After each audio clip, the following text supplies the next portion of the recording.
Bienvenidos. En este episodio de Horizonte tenemos como invitada a la economista Irene González, gerente ejecutiva de Ceibal, una persona que ha dedicado muchísimos años a entender la relación entre tecnología, sociedad y aprendizaje.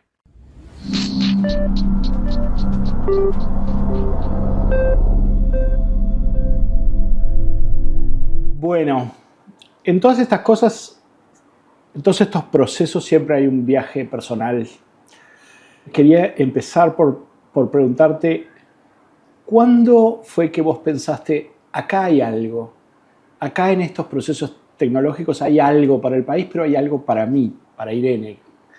Hay un primer momento de decir, ¡puf!, un descubrimiento. ¿Dónde sentís que pasó eso o cuándo? Qué difícil. Yo estuve vinculada desde, creo que ese momento fue quizás en la facultad. Yo estudié economía, soy economista, me recibí ya hace unos cuantos años. Y bueno, la carrera de economía es una carrera muy abierta, que uno básicamente tiene que hacer como un match entre todas esas posibilidades y por dónde pasan los intereses. Y un poco, no sé si curiosidad, si hay algo que uno no explica, pero que hay algo que te atrae, te llama la atención y te parece, te dan ganas de pensar y dedicar tiempo a pensar sobre eso.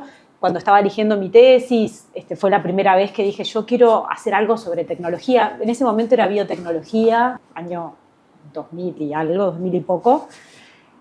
Pero como una primera aproximación a decir, a mí me interesa pensar la economía desde, ¿no?, la importancia de los sectores tecnológicos para el desarrollo del país. Fue como la primera vez que lo tangibilicé, digamos.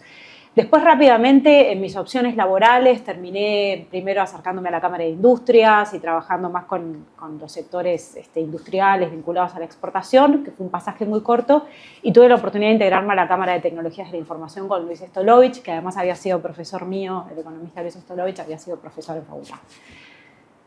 Se fueron dando, es una mezcla, como siempre, uno trata de poner como toda la intencionalidad. Yo creo que la vida es una combinación entre la intención que uno tiene y las oportunidades y la suerte de que esas oportunidades se concreten, pero me fue como formando el perfil de ese interés que yo traía y la posibilidad de, bueno, de estar de cerca en una cámara tan innovadora, pujante, que representaba una oportunidad de desarrollo que para mí era diferente, o sea, le daba al país una oportunidad de tener un salto y un desarrollo distinto. Por vecindad teníamos muy cerca a Ceibal y además como recibíamos muchas delegaciones del exterior, siempre las llevábamos a que conocieran Ceibal, que bueno, eso ya era cerca del 2010. Y no me preguntes por qué, pero yo sabía que quería trabajar ahí. La misión de Ceibal un poco como que juntaba todo, ¿no? Era una política de desarrollo fundamental para el país, apalancada en tecnología, una misión que, sin dudas, desde antes de trabajar ahí, yo me identificaba mucho, me parecía que era fundamental.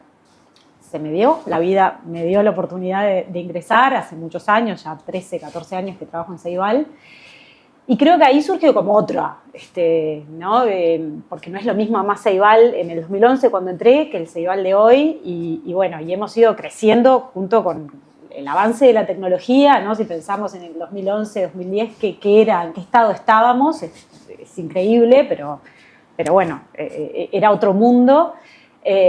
Y fui creciendo y me fui enamorando cada vez más de esto. Me fui enamorando no solamente porque la tecnología me interesa, sino porque veo el potencial transformador que tiene y veo cómo abre oportunidades y veo también cómo, digamos, es necesario tener una política intencionada para que no genere pérdida de oportunidades y no genere brechas también. Estaba pensando que en general, cuando comenzó el Plan Ceibal, era percibido fundamentalmente como un proceso tecnológico. Sí. La población tardó un tiempo en considerarlo como algo más que un proceso tecnológico. ¿Por qué considerás que se produjo esa especie de hiato o de proceso lento para considerarlo un proceso social? ¿Qué ocurrió en la percepción pública? Al principio parecía como un servicio de reparto de computadoras. Total, total. ¿Qué pasó? ¿Qué nos impidió verlo de entrada como lo que era o cómo se convirtió? Contame ese proceso. Sí, yo creo que también tuvo que ver con cómo Ceibal fue madurando su visión. O sea, la primera visión de Ceibal era un programa de equidad, era ofrecer igualdad de oportunidades y que todos los niños y las niñas de este país en la educación pública tuvieran acceso a la tecnología. Entonces, que se viera como un programa que repartía o que entregaba tecnología a mí me parece natural. Lo que pasa es que una vez que hay una política tan fuerte y un sello tan grande, después rápidamente creo que Ceibal se dio cuenta del potencial y que esto era mucho más que entrega de una computadora.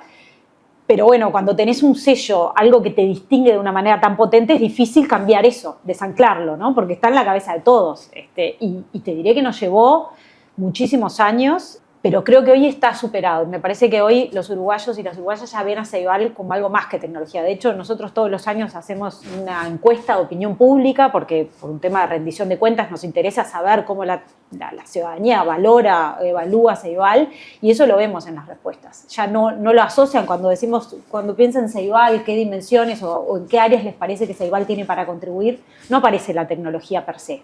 Aparece la formación de los docentes, aparece la formación en ciudadanía digital, aparece preparar a los estudiantes y las niñas y las niñas para el futuro. Ya es mucho más completa esa visión. Esto se relaciona con una cosa que te quería preguntar, y es que ha habido muchos proyectos de adopción temprana de tecnologías en el ámbito educativo en el mundo, y la inmensa mayoría de esos proyectos en general no han funcionado. Uh-huh. ¿Qué es lo que hace para vos que Ceibal funcione? ¿Cuál es la diferencia? Creo que hay un conjunto de cosas. Hay como un gran factor que tiene que ver con su diseño institucional. Nosotros en esa visión hoy en día nos paramos como un centro de innovación en tecnología, y ser un centro de innovación implica que ocupás un lugar en el ecosistema educativo, que no sos la Administración Nacional de la Educación en el país o el Ministerio de Educación, como es en muchos países. Sos una agencia que estás al servicio de la educación, y que eso te da flexibilidad para poder manejarte a lo largo de los años como una política de innovación, ¿no? No es no es introducir una innovación y después, sino que nos concebimos o nos vemos a nosotros mismos como una política de innovación constante. Creo que ese diseño institucional es relevante para explicar. Es difícil cuando estas cosas nacen adentro de un ministerio con todo el tamaño y el orden de magnitud de los problemas que se manejan, y poder tener una estructura flexible que piensa estas cosas desde, ¿no?, una mirada. Es difícil. Pero creo que también tiene que ver con condiciones de Uruguay, con cómo se concibió o se planificó Ceibal. Me parece que es muy importante. Nosotros muchas veces cuando hablamos con otros países vemos que lo ven como una foto. Entregamos computadoras y nadie está pensando en cómo sigue el día después que entregaste la computadora, cómo las vas a recambiar, cómo las vas a reparar, cómo vas a acompañar esto con formación, qué otros programas, como que son miradas más de, como que el programa se terminara de implementar cuando uno logra hacer ese despliegue, que es muy costoso en recursos, en tiempo y demás, pero creo que Ceibal eso lo tuvo claro desde el principio y lo vio como una política a largo plazo, no como una acción. También asumo que hubo un aprendizaje sobre la marcha, ¿no? Es como andás mejor en bicicleta cuanto mayor kilometraje tenés, pero cuando surge Ceibal, introduce una solución a algo que todavía en el discurso público no era considerado un problema. Sí. Ahora que han pasado 15 años, acá ya no pensado desde la perspectiva de Ceibal, sino desde el balcón mirador que te tocó tener personalmente, ¿qué temas no estamos discutiendo como sociedad en términos de educación, pero en términos de desarrollo, que vos sentirías que necesitan un espaldarazo, una intervención súbita como la que fue el Ceibal? Es difícil hablar de un tema que necesita discusión. Yo creo que la educación nos interpela, ¿no? El peso que tiene la educación para el desarrollo de un país es un tema, no voy a decir obviedades, más que relevante. Yo siento que desde el discurso y los hechos quizás no hay, es más en el discurso que después en los hechos tendemos como a darle prioridad o a otras cosas en general, porque ninguna inversión en educación te va a dar retornos a corto plazo, son políticas de largo plazo que requieren un compromiso y una toma de decisiones que excede lo que es un periodo. Creo que se han encarado a lo largo de los años distintas problemáticas. A mí me parece que quizás el problema principal no sé si es que no estamos dando discusiones, sino que a veces cuesta como priorizar y decir, bueno, hay discusiones que no las puedo dar, pero tengo que, ¿no? Como que queremos abordar todas las cosas o todos los problemas al mismo tiempo. A mí me ha tocado en los últimos años estar trabajando muy fuertemente en el ausentismo y trabajando con ANEP y generando proyectos, y en las discusiones es muy difícil hacer paz con que hay problemas que uno ahora no los puede abordar. Pero es interesante, porque yo te iba a preguntar, porque conozco tu trabajo sobre el ausentismo y también las brechas de género.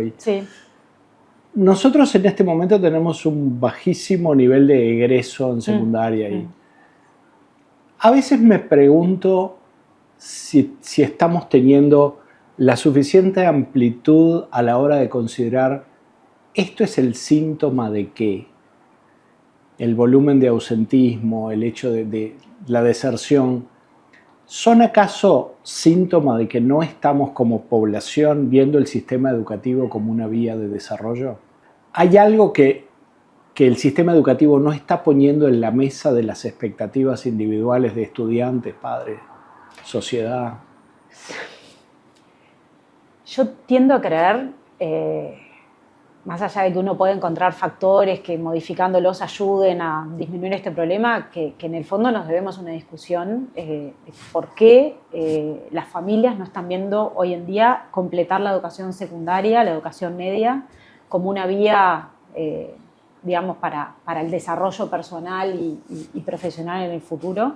Creo que hay una mezcla de cosas. Nosotros cuando estuvimos trabajando en tema de ausentismo hicimos muchas entrevistas a familias y manteníamos conversaciones.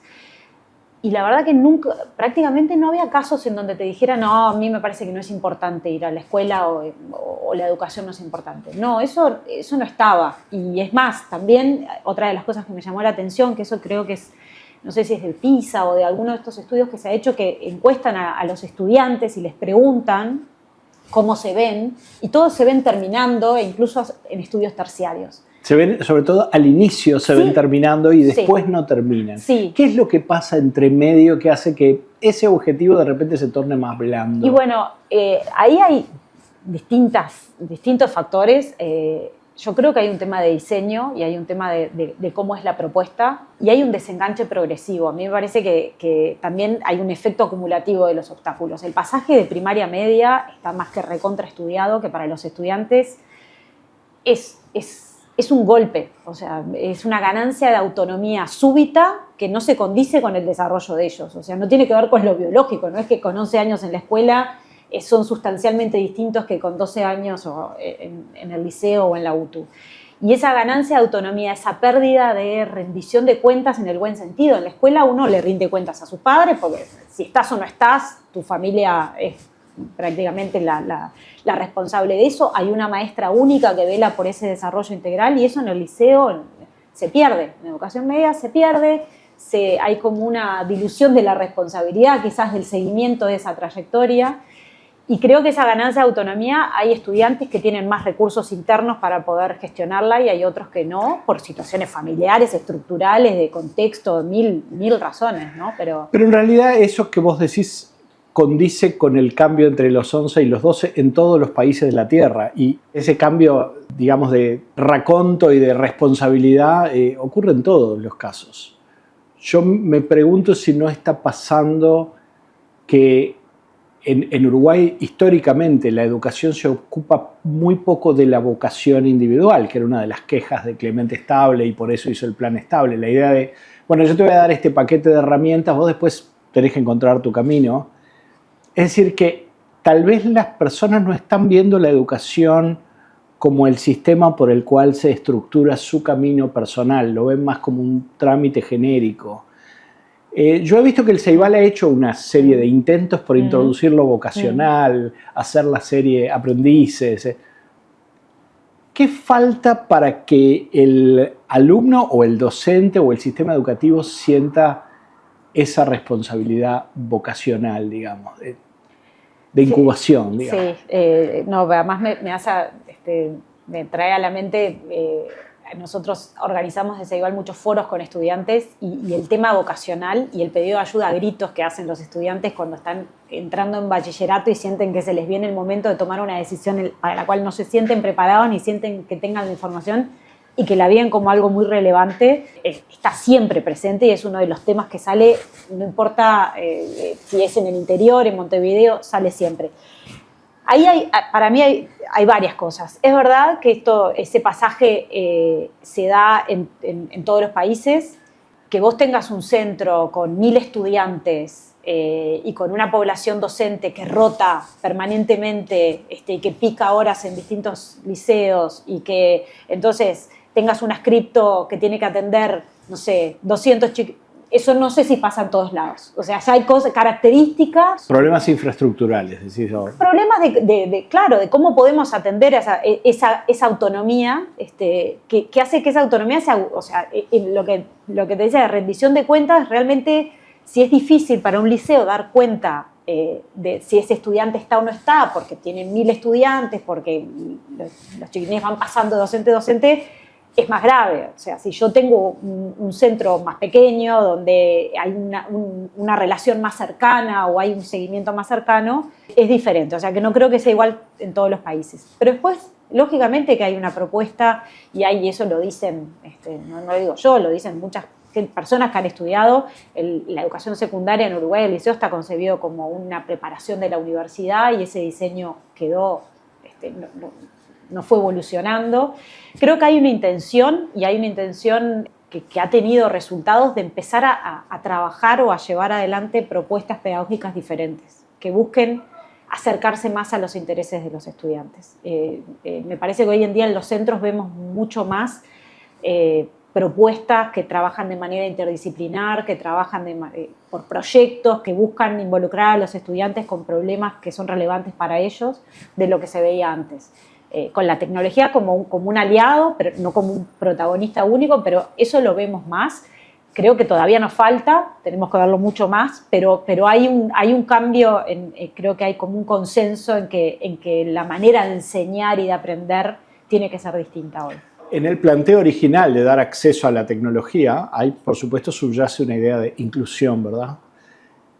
Pero ahora hay una dificultad para establecer un límite entre el ingreso a la tecnología y la saturación digital. Vos tenés, ahora todos los chiquilines más o menos tienen acceso a Internet. No necesariamente su uso de Internet es liberador en términos de apertura de mente. Y curiosamente ahora el embudo en términos de exclusión es la experiencia sensorial directa. Hay unos chiquilines que van de vacaciones, van para afuera, conocen el bosque, la playa, y otros chiquilines que están en TikTok exclusivamente. ¿Cómo se puede revertir o ampliar el panorama de lo que consideramos inclusivo en el uso de tecnologías? Porque al final lo que estás es proveyendo una plataforma de encerramiento.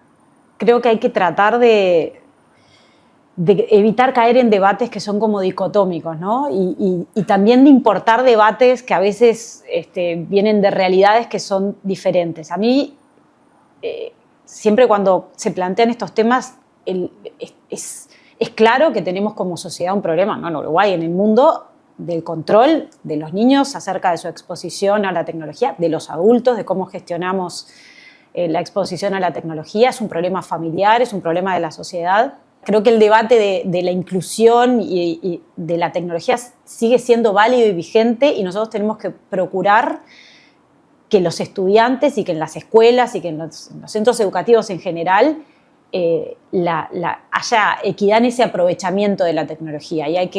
Porque lo que importa es el sentido del uso de esa tecnología. Eso es lo principal.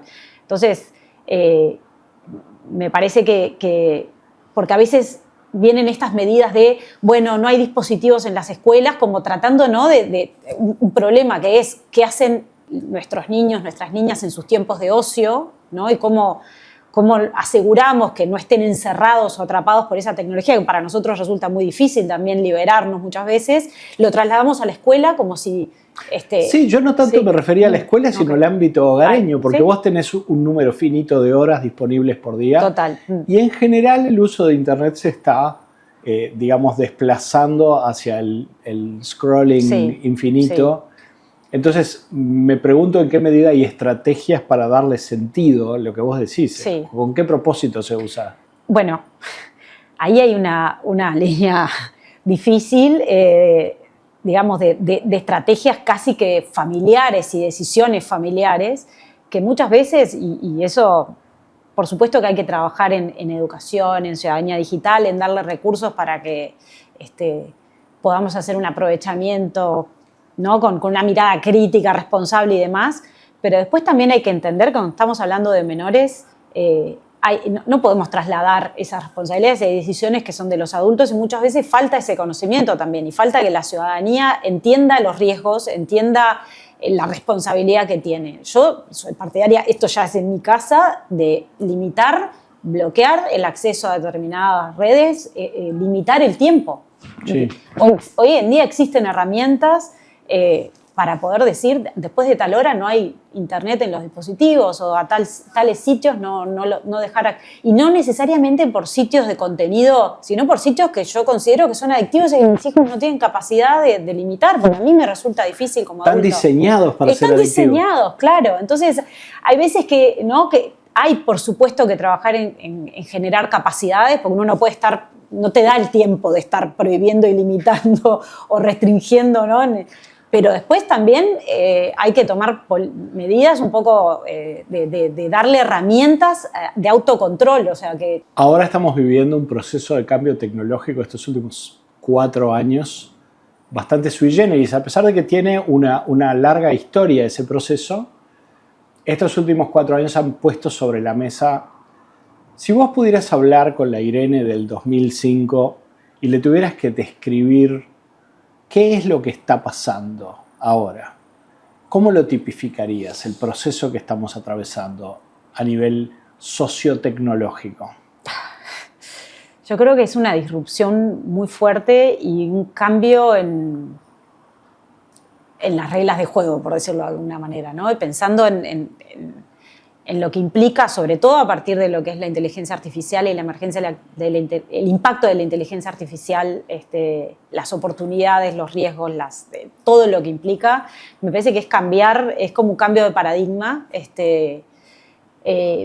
Creo que nosotros, por ejemplo, en Ceibal siempre hablamos que esto es como un segundo Ceibal, ¿no?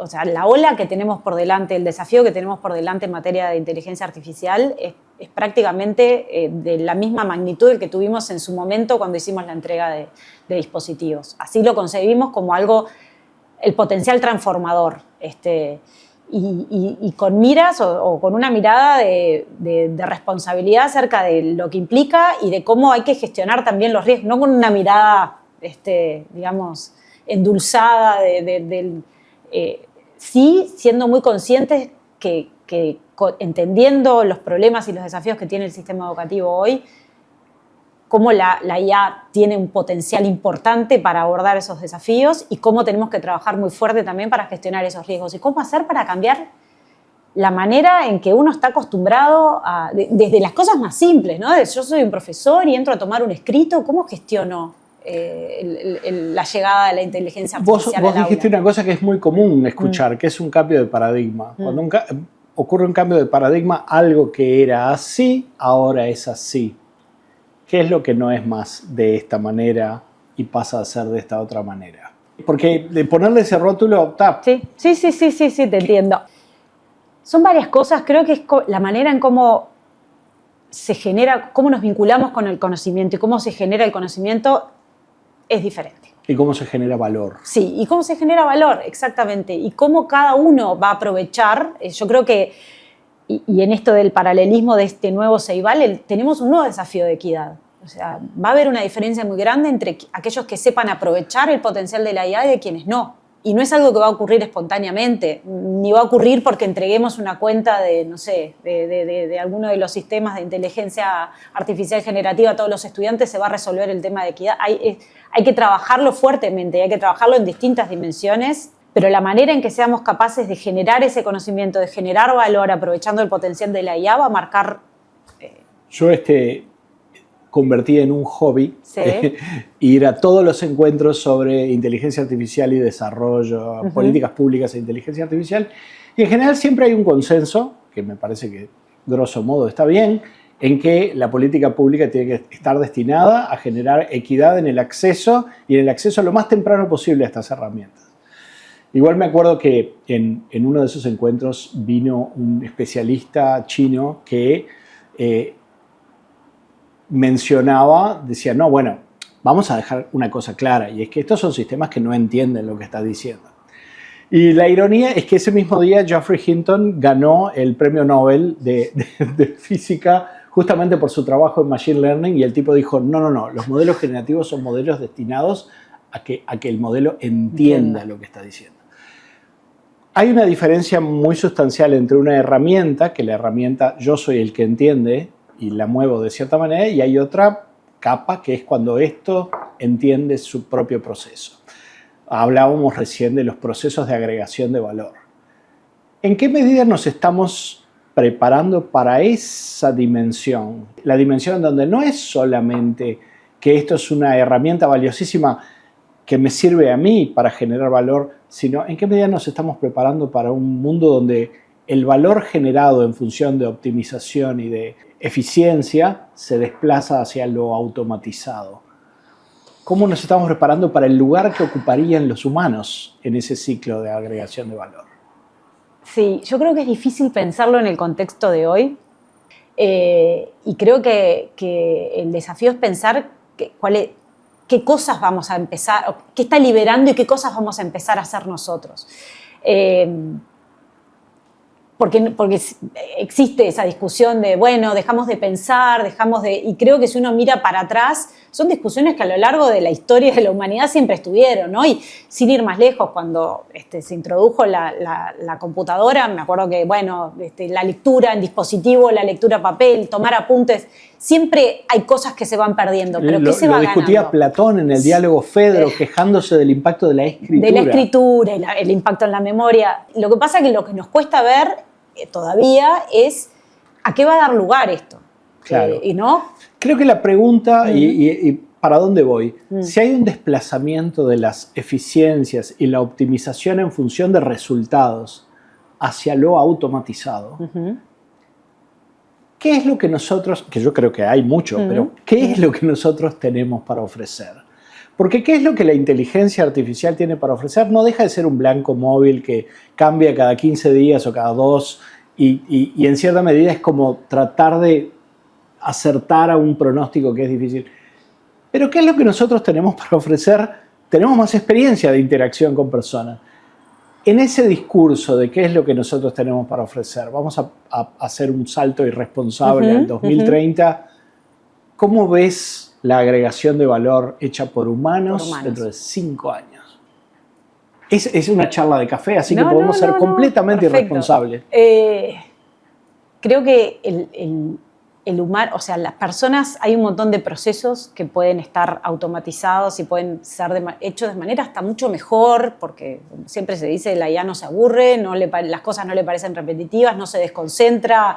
Hay un montón de cosas que tienen mucho sentido. Hay algo como del contacto, y te voy a poner un ejemplo para salir de la abstracción, pero de lo que implica la mirada humana en los procesos, que no es reemplazable.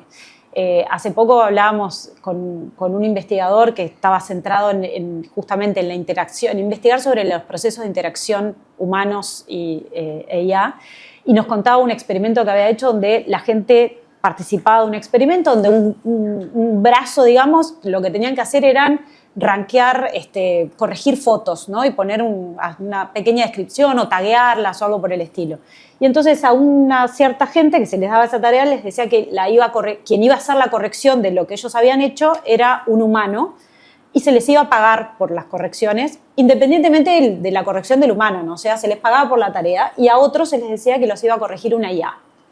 El resultado es que aquellos que, cobrando lo mismo, porque no había una diferencia entre quienes eran corregidos por un humano, tomaban más cuidado en lo que hacían, se tomaban más tiempo para describir esas fotos y el trabajo era de mejor calidad. ¿por qué? Uno puede decir, la economía esto no lo explica mucho, porque en realidad el incentivo era el pago y el pago era el mismo, independientemente de la calidad del trabajo. Y bueno, porque hay algo que a nosotros no sentimos como esa rendición de quién va a estar evaluando mi trabajo, hay algo del ego que está puesto en eso, que tiene que ver con la relación entre los humanos y con ese vínculo. En la relación humano-máquina eso no está presente.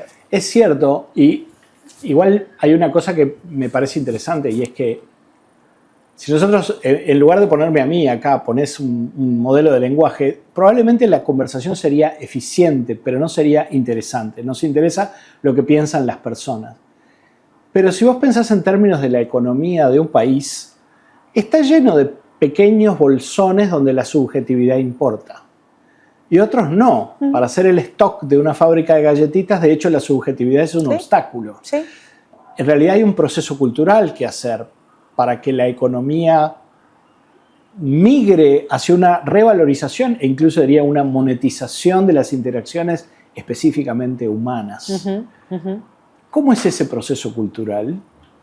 ¿Y en qué medida el Ceibal podría contribuir a prepararte para una economía de lo estrictamente humano?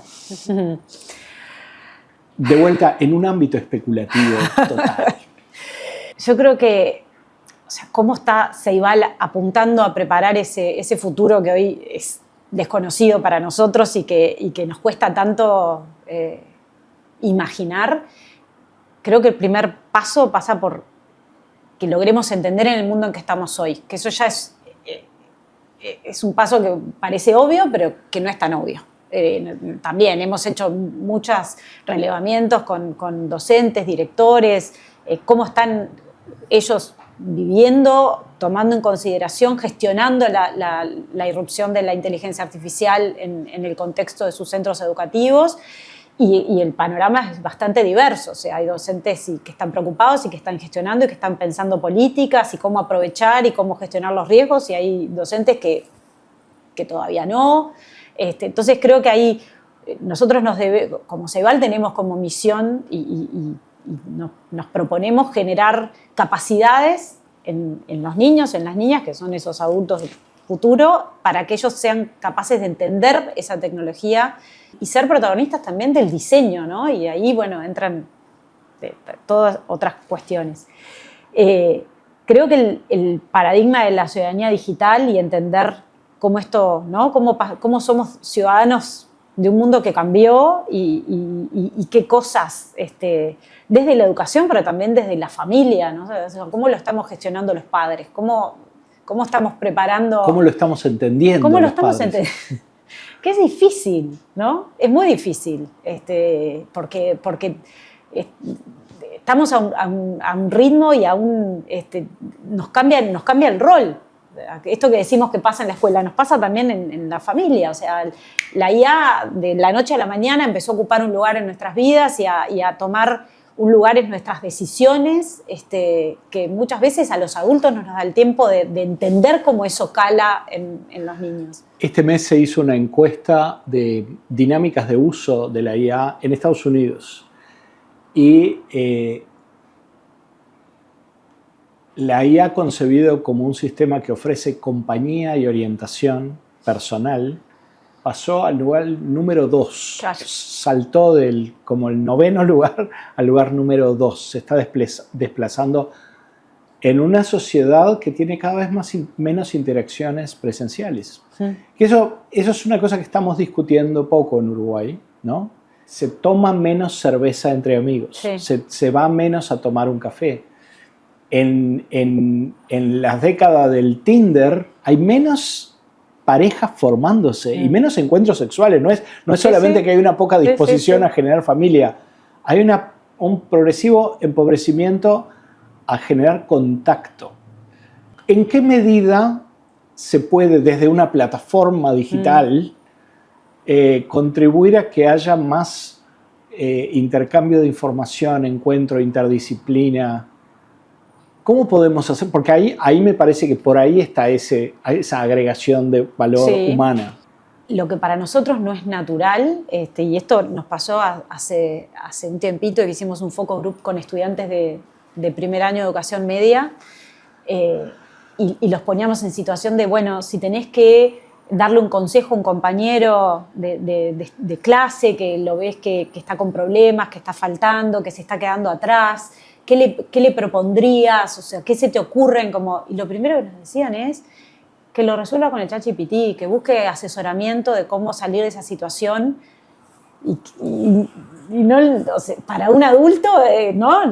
Creo que hoy ese taller ya tiene como 6 meses, creo que hoy ya estamos entendiendo un poco más con toda esta velocidad, pero el lugar en esto es muy difícil porque los jóvenes y los niños cada vez conciben como más natural esa desconexión. Y que ese vínculo esté mediado y ese vínculo que pueden generar con lo que es una inteligencia artificial que para nosotros nos resulta menos. Creo que la responsabilidad nuestra es siempre que buscar en todo lo que es el diseño de las propuestas y el trabajo con la NEP, buscar que no se pierda el rol del trabajo colaborativo, del intercambio entre pares, que no haya, no sé, no apuntar a ofrecer herramientas que busquen o que potencien ese aislamiento, ese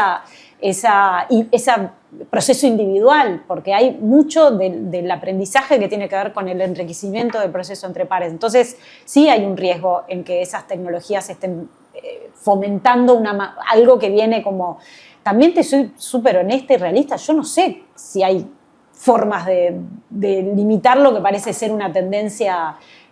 Creo que sí, la responsabilidad y la creencia en esto, en lo irreemplazable del contacto humano y en lo irreemplazable de poder tener ese cara a cara y demás, tiene que estar presente en el diseño de las políticas. Pero acá apelo a la Irene economista, no dentro del Ceibal, sino el hecho de que, bueno, te has preguntado cómo funciona la distribución de recursos. Vos tenés un espectro ideológico que va desde la tecnoutopía, donde va a haber una abundancia tan grande que no importa, al apocalipsis total. Increíblemente, nosotros no tenemos un muy buen track, los humanos, de distribución de la abundancia. De hecho, este es el periodo más abundante de la historia y no hemos resuelto el problema. No parece haber un modelo económico para esa hiperabundancia, por una parte, y por otra parte, un poco lo que te decía, no hay un modelo económico. Los países no colapsan cuando tienen el 50% de desempleo, colapsan cuando tienen el 14% de desempleo. Es decir, que hay una dimensión de sustitución posible de trabajos. ¿Cómo se puede generar el diálogo social necesario para generar por lo menos un dibujito en el papel del modelo económico post-IA hiperdesarrollado, ¿no? Creo que eso es un desafío importante que requiere tener un tipo de discusiones que creo que no hemos tenido, porque hay que reconocer que hay cosas que van a pasar, queramos o no. Yo no tengo como visión ese modelo apocalíptico. Yo creo que esto tiende a un ajuste distinto y una realidad distinta. Lo que pasa que una cosa es mirar en el mediano o largo plazo y otra cosa es ver los costos a corto plazo de ese ajuste. Y en el ajuste va a haber... ¿algún porrazo? Sí. Digo, yo pienso, por ejemplo, en la revolución industrial, que por una parte uno podría pensar que es un proceso de hiperproductividad, pero generó hacinamiento, enfermedades, una muy pobre urbanización durante por lo menos 40 años. Este proceso es mucho más veloz, pero tal vez el porrazo sea con los problemas que al ser más veloz, la velocidad con la que uno tiene que hacer determinados ajustes es muy difícil, entonces seguramente agrave esa situación. Cuando vos te imaginás el escenario bueno, porque yo también tiendo a estar en el lado optimista del espectro. ¿Cómo es el modelo bueno? ¿Te imaginás dentro de 20 años la versión buena? No vista por el Ceibal, vista por vos. La versión buena, yo me imagino que el país logró subirse a esta ola, logró generar capacidades y transformar y darle herramientas a sus ciudadanos para esa reconversión y para esa formación y adecuar esas capacidades de digamos lo que siempre decimos, ¿no? De tener la capacidad de aprender a aprender y de encontrar, tener las herramientas para poder progresar en este contexto nuevo. Y me imagino un país que se hace cargo de los que tuvieron menos posibilidades y que logra una contención y una política digamos, de compensación para que ese ajuste no sea tan doloroso. Yo no me imagino... ¿Qué tiene? ¿Modalidades de ingreso universal? Y, por ejemplo. Lo que pasa que me hizo como un clic importante el año pasado que con Ceibal estuvimos en una misión en Estonia y en Finlandia, y de las cosas más interesantes, más allá de que nada a nivel tecnológico nada nos impactó, e incluso sentíamos como que, bueno, en Uruguay tenemos hasta quizás más desarrollo, una confianza o una apuesta al bien común que es difícil, que ojalá la logremos como sociedad, ¿no? Que decir, bueno, hay decisiones que tienen que ver con el bien común, y entonces... Ahora me quedé pensando, ahora que decías bien común y cuando hablabas de cambio de paradigma, tal vez lo que hay que cambiar es la idea de lo que es el bien común. Sí. Porque antes era el acceso a determinadas herramientas, pero ahora en cierta medida es el acceso a determinados diálogos y determinadas experiencias. El tema es que lo que entendemos por bien común, si lo que estamos entendiendo por bien común es lo que es bueno para mí, si cada uno vamos a tener, entonces me parece que, y en determinado momento, a mí lo que más me sorprendía era como hablando con, bueno, no, pero esto es algo que el país define, y de repente era algo que afectaba, no era lo ideal, pero había una confianza en que el país estaba buscando lo mejor para sus ciudadanos, y no lo quiero tampoco idealizar, o sea, hay problemas, pero esencialmente como un voto de confianza que me parece que en situaciones tan extremas como esta tiene que estar presente. Hay una dimensión en lo que vos decís de política de Estado a largo plazo Sí. y transpartidaria. Sí. ¿Cómo hacemos para que se saque una foto? Hay una frase que se ha atribuido a 5 físicos distintos, sí, que es difícil hacer predicciones, especialmente acerca del futuro, y que pone el énfasis, la ironía pone el énfasis en lo difícil que es sacar una foto del presente. Del presente. ¿Cómo hacemos para que se genere la suficiente conciencia en el espectro entero de la sociedad de que hay que tomar una política de largo plazo? ¿Qué se necesita para sacar esa foto colectiva? Ojalá que no sea necesario estar viviendo una situación de apocalipsis. Yo creo que cuando las cosas están muy mal, a veces es más fácil, ¿no? Cuando las cosas son devastadoras, a veces encontrar esos acuerdos. Bueno, hay experiencias de los dos, se me ocurren ejemplos de los dos. Sí, el cambio climático no es un gran ejemplo. No. Yo creo que es necesaria una madurez política y una madurez de la sociedad que en un nivel, si nos miramos o nos comparamos con otros países, yo creo que Uruguay está mucho mejor armado, ¿no? Sobre todo en el contexto de la región. Y mismo yo creo que Ceibal es un ejemplo de eso. Siempre la primera pregunta que tenemos que contestar cuando viene una delegación de otro país, ¿cómo hicieron para pasar distintos gobiernos y seguir siendo...? Entonces, creo que a veces tenemos una mirada extremadamente crítica de nosotros mismos, pero también hay que mirar un poquito afuera y decir, hay una cierta estabilidad, ¿no? Ciertas características de nuestra sociedad que nos hacen como no estar tan lejos de una situación así.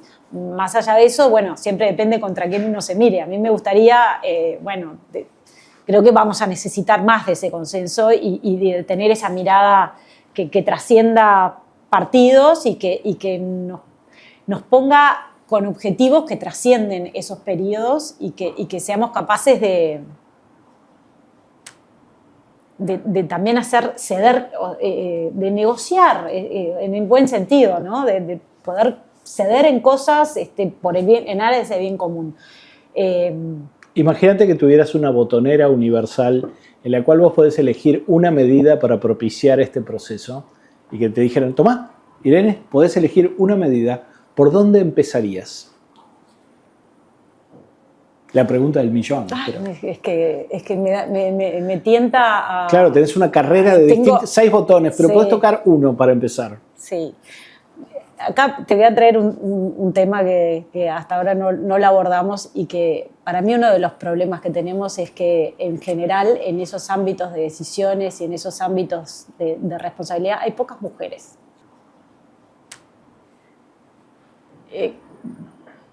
creo que ese diálogo, esa mirada de más largo plazo, en un espacio político y de consenso y de acuerdo país, si seguimos como estamos tomando decisiones y con ámbitos de poder tan concentrados, va a ser muy difícil. No sé si es una garantía, lo que pasa es que tengo demasiados botones y cada uno tiene un impacto, entonces déjame tratar de poner el énfasis en que necesitamos políticas más inclusivas desde el punto de vista de género a nivel de la política. Ni que hablar en distintos ámbitos, pero creo que se necesitan más mujeres para generar esos consensos.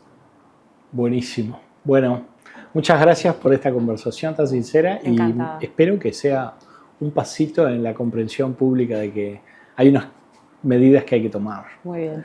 Muchas gracias. Un placer.